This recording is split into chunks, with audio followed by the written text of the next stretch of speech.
Épisode 12 de Lyon, cette ville calme et paisible. Et aujourd'hui, on va se rendre à Chasselet, à Lyon. Il y a un cimetière qui a été vandalisé.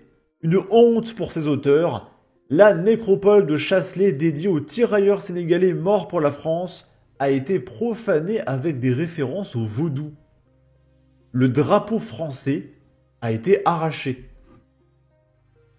Des tags noirs pour effacer les noms des soldats morts en 1940. Des dégradations ont été découvertes ce mardi dans le Tata sénégalais de Chasselet. 40 tombes. C'est quand même quelque chose d'aller taguer par-dessus les noms des morts, quoi. Recouvertes par de la peinture noire, mais également des inscriptions avec le mot vaudou peint sur les murs de la nécropole. Le drapeau français a aussi été arraché de son mât, selon nos informations. Après ces profanations, la ministre déléguée chargée de la mémoire et des anciens combattants a réagi sur X, ex-Twitter. S'attaquer à nos morts, c'est s'en prendre à la France elle-même. La profanation du Tata sénégalais de Chasselet est une insulte à notre mémoire et à ceux qui sont tombés pour notre liberté. Nous ne laisserons rien passer. Elle ajoute que l'Office national des combattants et victimes de guerre a déposé plainte. Des dégradations que regrette également la préfète de région Auvergne-Rhône-Alpes, Fabienne Bussiot. La profanation du Tata sénégalais de Chasselet et de la mémoire des tirailleurs est une honte pour ses auteurs. Les services de l'État mettent tout en œuvre pour assurer une remise en état rapide de la nécropole. Une enquête est actuellement menée par la gendarmerie du Rhône. Le Tata sénégalais est un cimetière militaire bâti en 1940, situé à Chasselet, au nord de Lyon.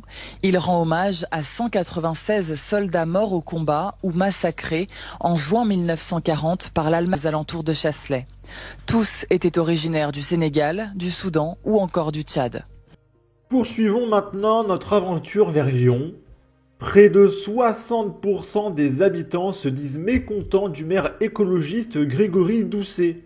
Beaucoup considèrent que la situation s'aggrave sur la propreté, l'urbanisme ou encore l'insécurité. Est-ce que vous seriez en train de me dire que les écolos, ça marche pas?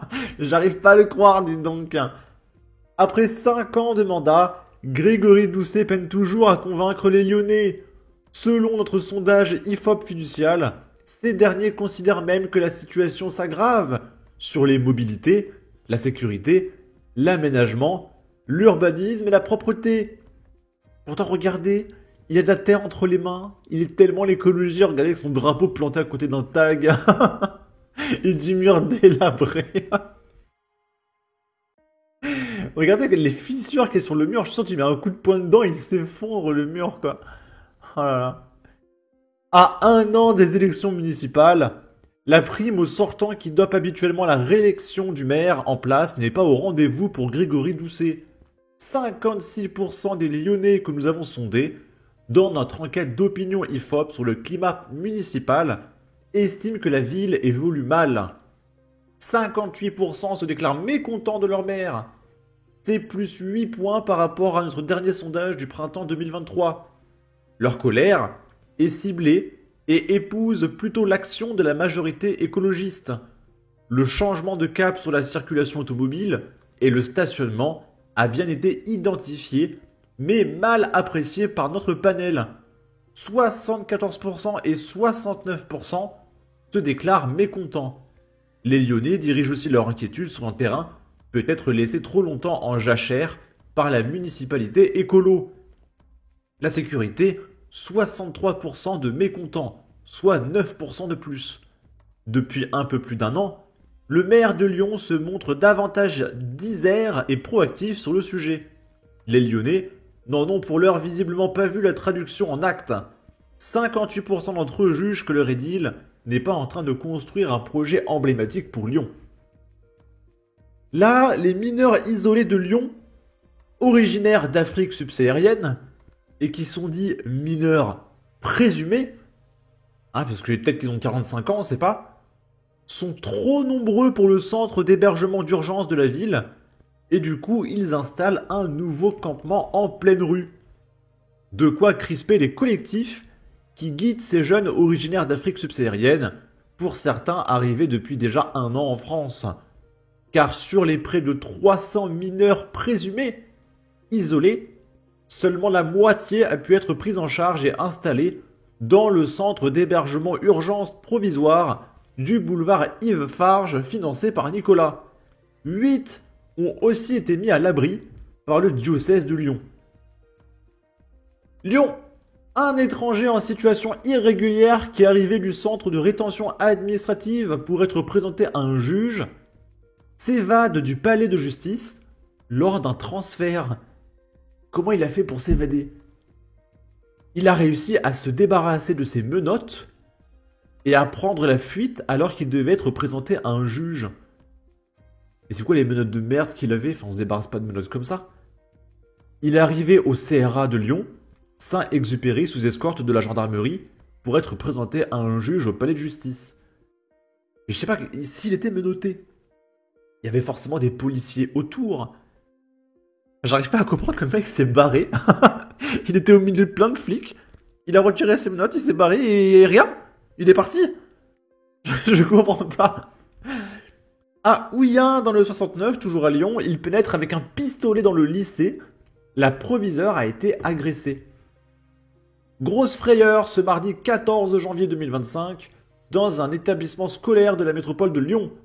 Selon une information du Progrès, confirmée par notre rédaction, la proviseure adjointe d'un lycée d'Ouillan-Pierre-Bénite a été attaquée par 2 individus. Un duo, en possession d'un pistolet, a été interpellé sur place. Voici ce que l'on sait. L'un était en effet en possession d'un pistolet d'alarme, une arme qui n'était toutefois pas chargée d'après les premiers éléments de l'enquête. Les 2 frères, âgés semble-t-il d'une vingtaine d'années, ont été placés en garde à vue. La proviseure adjointe a déposé plainte au commissariat. Lyon, un Africain qui tentait de tuer un bouc en pleine rue afin de le manger a été interpellé. Mais toutes les cultures se valent, d'accord? Arrêtez de vous plaindre un petit peu. Un Nigérian de 25 ans a été interpellé dimanche près de la gare Pardieu à Lyon alors qu'il transportait un bouc vivant dans un sac de sport. L'animal, maltraité en pleine rue, a suscité l'indignation des passants. À l'intérieur du sac, les agents de police ont découvert un bouc vivant, muselé et les pattes attachées par des cordes. Selon des témoins, l'homme frappait l'animal, tentait de lui tordre le cou et lui cognait la tête contre le sol. Cette scène de violence a profondément choqué les passants. Une tentative d'abattage illégal. Lors de son arrestation, l'homme a avoué qu'il comptait abattre l'animal illégalement pour le consommer. Une enquête a été ouverte pour éclaircir les circonstances de cette maltraitance. La Société protectrice des animaux, la SPA, de Lyon, a été informée de l'incident et a pris en charge le bouc qui présentait des signes évidents de maltraitance et de faiblesse. Après avoir reçu des soins, l'animal sera proposé à l'adoption. La SPA et les autorités cherchent également à retracer l'origine du bouc. Et vous voyez par exemple les SPA, c'est le genre d'association que je ne suis pas mécontent de financer avec mes impôts. Est-ce que ça serait possible de diminuer la quantité d'associations d'extrême gauche pour financer plus de SPA? Que malheureusement, je pense que c'est l'inverse qui va se passer. C'est les SPA qui vont faire faillite parce qu'il faut donner plus de pognon aux associations d'extrême gauche qui font venir des migrants nigériens. Voilà. Une plainte a été déposée par la SPA et une enquête judiciaire est en cours. Le suspect risque d'être poursuivi pour maltraitance animale. Cet acte de cruauté a suscité une vive émotion et relance le débat sur la protection animale en France. On va finir par un match de foot qui a dégénéré entre 2 équipes. Il y a eu un blessé très grave. Une vingtaine de personnes de la communauté africaine auraient tenté de s'introduire sur un stade synthétique. Les faits se sont déroulés vers 12h30 au niveau de la plaine des Jeux du stade de Guerlande. Une vingtaine de personnes de la communauté africaine auraient tenté de s'introduire sur le stade. Une violente bagarre a éclaté entre les 2 équipes de football amateur avec l'usage d'armes blanches. C'est à ce moment que l'une des victimes a reçu plusieurs coups de couteau selon une source policière.